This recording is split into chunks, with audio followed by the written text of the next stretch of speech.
بسم الله الرحمن الرحيم. الرحمن علم القرآن، خلق الإنسان علمه البيان. الشمس والقمر بحسبان، والنجم والشجر يسجدان. والسماء رفعها ووضع الميزان، ألا تطغوا في الميزان. وأقيموا الوزن بالقسط ولا تخسروا الميزان. والأرض وضعها للأنام، فيها فاكهة والنخل ذات الأكمام. والحب ذو العصف والريحان، فبأي آلاء ربكما تكذبان. خلق الإنسان من صلصال كالفخار، وخلق الجان من مارج من نار. فبأي آلاء ربكما تكذبان. رب المشرقين ورب المغربين، فبأي آلاء ربكما تكذبان. مرج البحرين يلتقيان، بينهما برزخ لا يبغيان. فبأي آلاء ربكما تكذبان. يخرج منهما اللؤلؤ والمرجان، فبأي آلاء ربكما تكذبان. وله الجوار المنشآت في البحر كالأعلام، فبأي آلاء ربكما تكذبان. كل من عليها فان، ويبقى وجه ربك ذو الجلال والإكرام. فبأي آلاء ربكما تكذبان.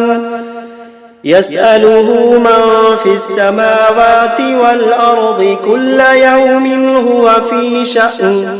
فبأي آلاء ربكما تكذبان. سنفرغ لكم أيها الثقلان، فبأي آلاء ربكما تكذبان. يا معشر الجن والإنس إن استطعتم أن تنفذوا من أقطار السماوات والأرض فانفذوا، لا تنفذون إلا بسلطان. فبأي آلاء ربكما تكذبان. يرسل عليكما شواظ من نار ونحاس فلا تنتصران. فبأي آلاء ربكما تكذبان. فإذا انشقت السماء فكانت وردة كالدهان. فبأي آلاء ربكما تكذبان. فيومئذ لا يسأل عن ذنبه إنس ولا جان. فبأي آلاء ربكما تكذبان. يعرف المجرمون بسيماهم فيؤخذ بالنواصي والأقدام. فبأي آلاء ربكما تكذبان. هذه جهنم التي يكذب بها المجرمون يطوفون بينها وبين حميم آن فبأي آلاء ربكما تكذبان ولمن خاف مقام ربه جنتان فبأي آلاء ربكما تكذبان ذواتا أفنان فبأي آلاء ربكما تكذبان فيهما عينان تجريان فبأي آلاء ربكما تكذبان فيهما من كل فاكهة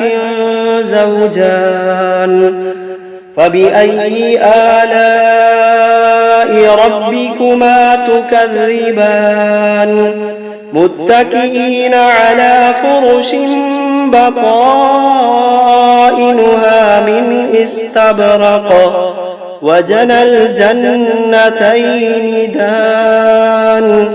فبأي آلاء ربكما تكذبان فيهن قاصرات الطرف لم يطمثهن إنس قبلهم ولا جان فبأي آلاء ربكما تكذبان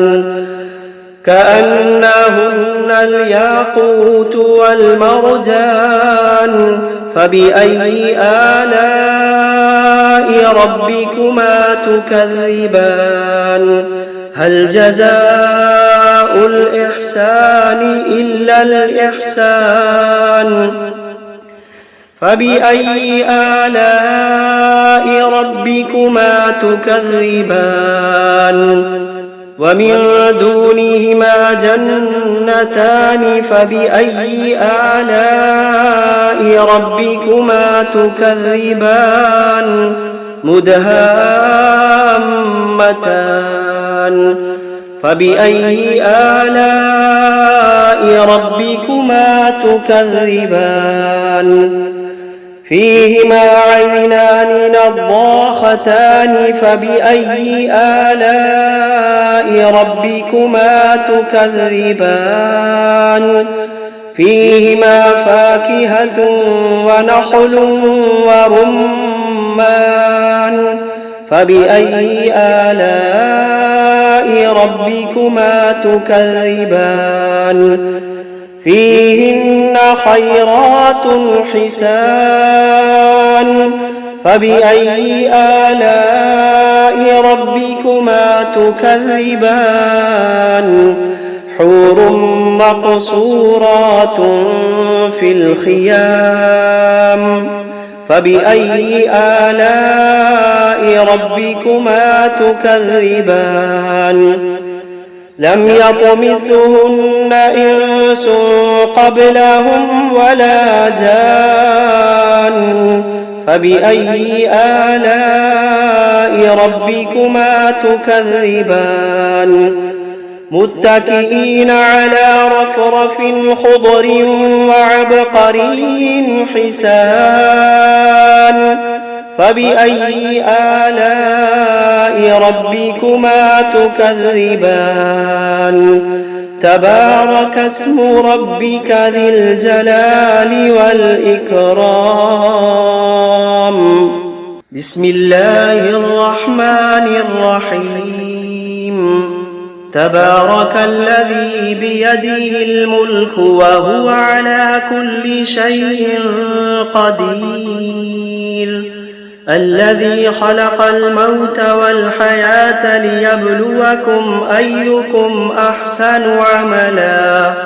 وهو العزيز الغفور الذي خلق 7 سماوات طباقا ما ترى في خلق الرحمن من تفاوت فارجع البصر هل ترى من فطور ثم ارجع البصر كرتين ينقلب إليك البصر خاسئا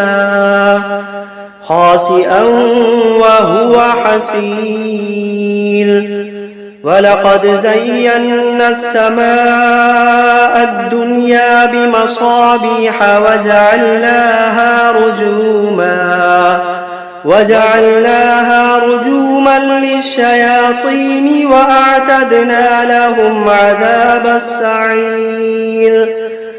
وللذين كفروا بربهم عذاب جهنم وبئس المصير إذا ألقوا فيها سمعوا لها شهيقا وهي تفور تكاد تميز من الغيظ كلما ألقي فيها فوج سألهم خزنتها ألم يأتكم نذير قالوا بلى قد جاءنا نذير فكذبنا وقلنا ما نزل الله من شيء إن أنتم إلا في ضلال كبير وقالوا لو كنا نسمع أو نعقل ما كنا في أصحاب السعير فاعترفوا بذنبهم فسحقا لأصحاب السعير إن الذين يخشون ربهم بالغيب لهم مغفرة وأجر كبير وأسروا قولكم أو اجهروا به إنه عليم بذات الصدور ألا يعلم من خلق وهو اللطيف الخبير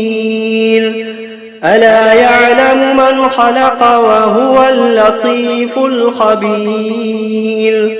هو الذي جعل لكم الأرض ذلولا فامشوا في مناكبها وكلوا من رزقه وإليه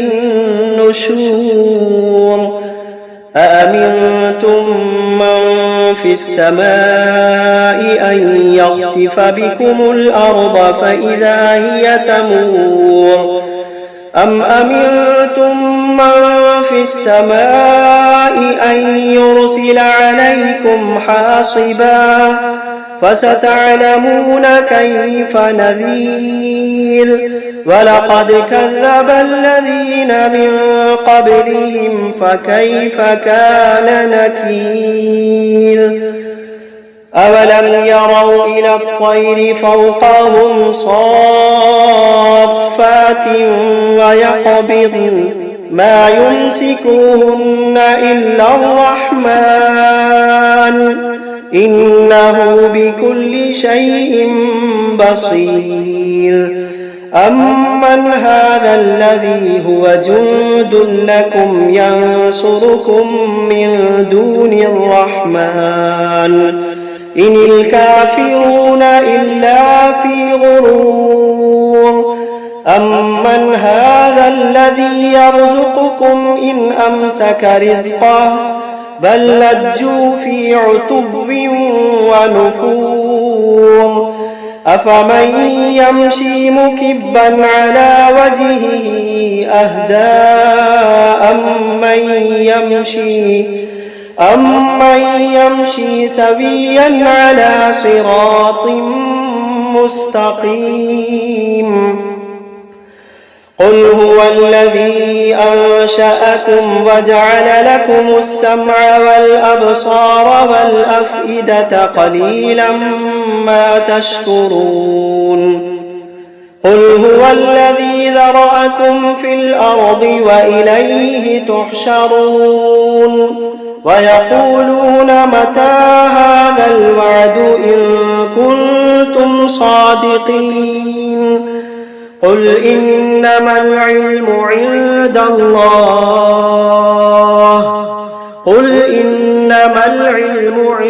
الله وإنما أنا نذير مبين فلما رأوه زلفة سيئت وجوه الذين كفروا وقيل هذا الذي كنتم به تدعون قل أرأيتم إن أهلكني الله ومن معي أو رحمنا فمن يجير الكافرين من عذاب أليم قل هو الرحمن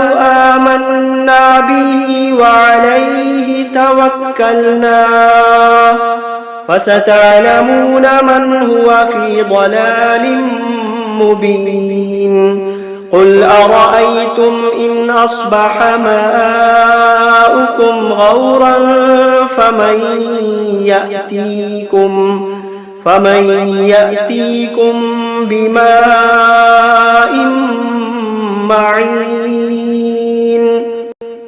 بسم الله الرحمن الرحيم قل أوحي إلي أنه استمع نفر من الجن فقالوا إنا سمعنا قرآنا عجبا يهدي إلى الرشد فآمنا به ولن نشرك بربنا أحدا وأنه تعالى جد ربنا ما اتخذ صاحبة ولا ولدا وأنه كان يقول سفيهنا على الله شططا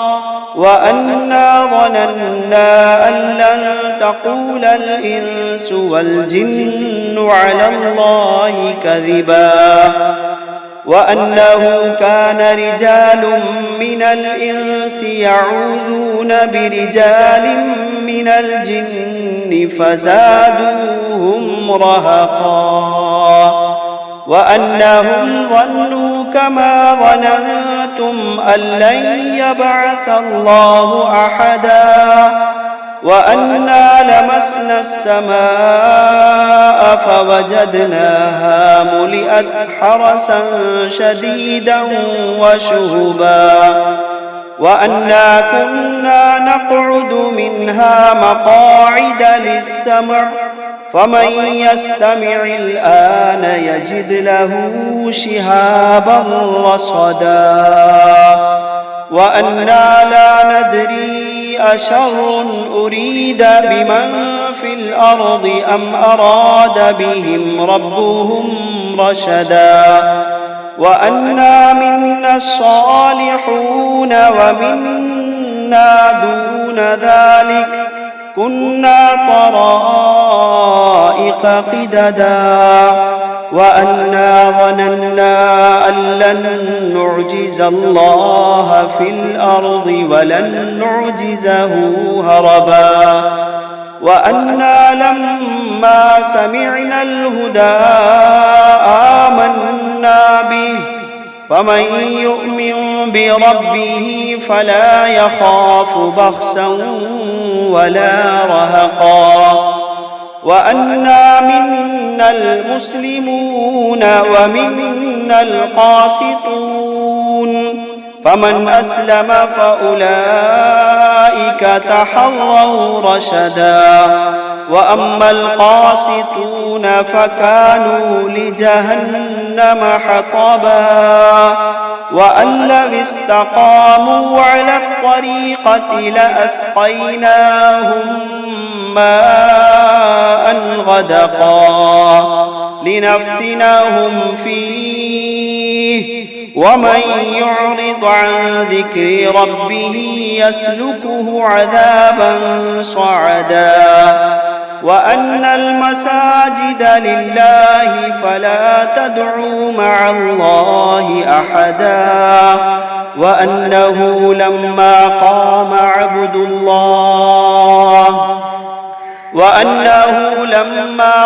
عبد الله يدعوه كادوا يكونون عليه لبدا قل إنما أدعو ربي ولا أشرك به أحدا قل إني لا أملك لكم ضرا ولا رشدا قل إني لا أملك لكم ضرا ولا رشدا قل إني لن يجيرني من الله أحد قل إني لن يجيرني من الله أحد ولن أجد من دونه ملتحدا إلا بلاغا من الله ورسالاته ومن